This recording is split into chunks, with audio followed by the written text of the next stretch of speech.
अगला सवाल, और ये तो जमीन पर भी उतरा, ये हकीकत भी है, वो है जम्मू कश्मीर से अनुच्छेद 370 हटाए जाने को कैसे देखते हैं। तो महिलाओं में अहम उपलब्धि कहने वाली 57% हैं और कुछ हद तक अहम उपलब्धि 14%। युवाओं में अगर बात करें 18 से 24 साल वाले 49% कहते हैं अहम उपलब्धि है, कुछ हद तक उपलब्धि 16%, 65% का आंकड़ा। 35 से 34 साल में यह आंकड़ा पॉजिटिव वाला 64% है, जबकि 35 साल से 44 साल की उम्र वालों में 59% कह रहे हैं यह बहुत बड़ी उपलब्धि है, और 12% कह रहे हैं कुछ हद तक उपलब्धि है। 71% आंकड़ा हो जाता है। गरीबों में देखें तो 54% कह रहे हैं बड़ी उपलब्धि, कुल मिलाकर आंकड़ा 70% पॉजिटिव वाला। मध्यम वर्ग में 56%, 14% और जोड़ दें तो 70% प्लस वाले, और अमीरों में 69% कह रहे हैं ये बहुत बड़ी उपलब्धि है, और कुल मिलाकर पॉजिटिव का आंकड़ा 80%। 5 में से 4 अमीर कहते हैं यहां पर कमाल कर दिया सरकार ने। फिर हम दलितों पर आ जाते हैं। 55% है आंकड़ा अहम उपलब्धि वाला, कुल मिलाकर 72%। लेकिन आदिवासियों में सिर्फ 44% से बड़ी उपलब्धि मानते हैं।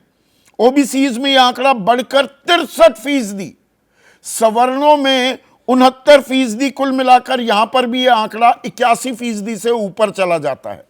जबकि मुसलमानों में सिर्फ 17% कहते हैं अहम उपलब्धि, कुछ हद तक 16%, यानी कि 33%। 3 में से 1 मुसलमान इसे बड़ी उपलब्धि मानता है।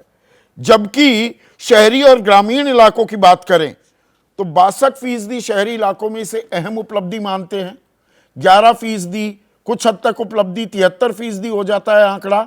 लेकिन ग्रामीण इलाकों में यह आंकड़ा 52% पर आ जाता है। अब 4.5 साल से ऊपर हो गए अनुच्छेद 370 हटे हुए, और सरकार जो दावा करती है कि आतंकवादी गतिविधियों पर वो कमी आई है, 45% कमी, घुसपैठ में 90% कमी, जवानों की शहादत या घायल होने के मामले 66% कम, पत्थरबाजी हमने पूरी तरह से खत्म कर दी, बंद अब वहां पर नहीं होते, ऐसा सरकार कह रही है। लेकिन एक और हकीकत भी इसमें जुड़ती है, वो ये कि 4.5 साल से वहां राजनीतिक नॉर्मलसी नहीं आई है, चुनाव नहीं हो पाए हैं।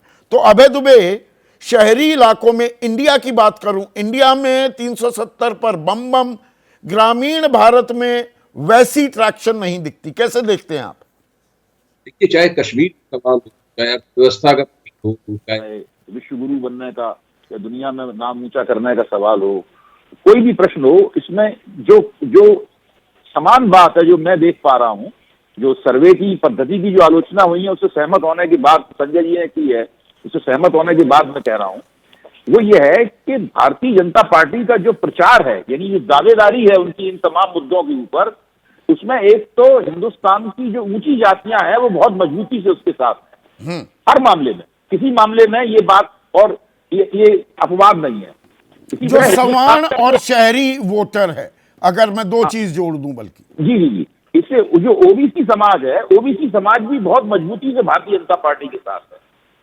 और तीसरा समाज जो आर्थिक वर्ग है, उसमें अमीर लोग बहुत ताकत के साथ भारतीय जनता पार्टी के साथ है। दूसरे समुदायों में भी कुछ लोग भारतीय जनता पार्टी के साथ, ऐसी बात नहीं दूसरे समुदायों में विरोध कोई ज्यादा हो, लेकिन ये 3 बड़े हिस्से, 3 बड़े जो सामाजिक आर्थिक शक्तियां हैं, ये तीनों के तीनों भारतीय जनता पार्टी के पीछे बहुत मजबूती के साथ बहुत बड़ी संख्या में खड़े हुए हैं।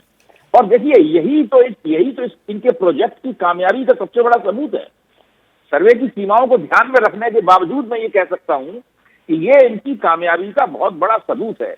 ये ऊंची जातियों को, यानी द्विज जातियों को शूद्र जातियों से जोड़ने का ही जो प्रोजेक्ट पिछले 100 साल से चला रहे हैं, और साथ में हिंदुस्तान का जो ताकतवर अमीर तबका है वो भी इनको अपने साथ, वो भी मानता है कि वो सरकार के बिल्कुल समर्थन में खड़ा हुआ है।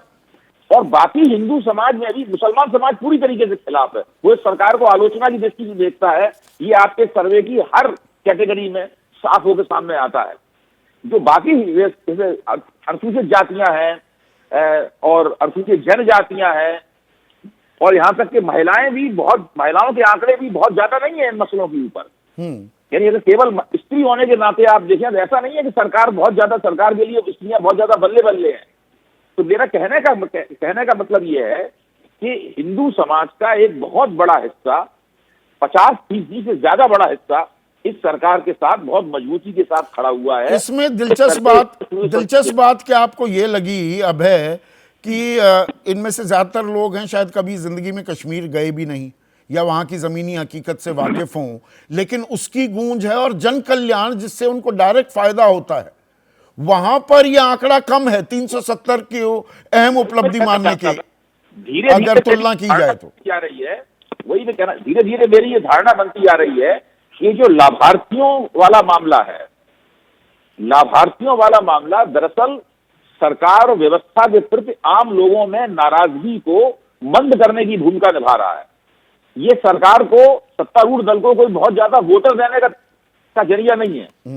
वोटर प्राप्त करने का जरिए दूसरे हैं जो आप दिखा नहीं रहे हैं सर्वे में।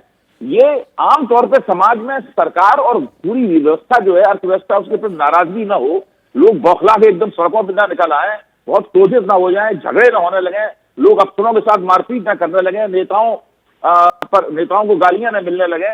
इस प्रकार का कोई माहौल न बने, श्रीलंका जैसा माहौल हिंदुस्तान में न बन जाए, ये काम इस लाभार्थियों वाले संसार में। श्रीलंका की अर्थव्यवस्था से हमारी तुलना करना तो बेमानी है, हम उससे कहीं ज्यादा मजबूत हैं। दिक्कतें जो हैं वो है, हाँ नहीं दिक्कतें जो होती हैं उनको हम इंगित करते हैं। हाँ, पर this is like comparing apples and oranges. जैसे ही घड़ी का काटा दोपहर 2:30 पे आए, बबीता जी का दिल सास बहू साजिश के लिए मचल जाए। और ये है इनकी बहू, पूरे दिन ऑफिस की टेंशन हो जाए गॉन जब ये करें अपना फेवरेट शो फ्री टाइम पे ऑन। इनकी तरह आप भी देखें अपना फेवरेट शो अपने टाइम पर और डाउनलोड कीजिए एबीपी लाइव ऐप अपने स्मार्ट टीवी पर।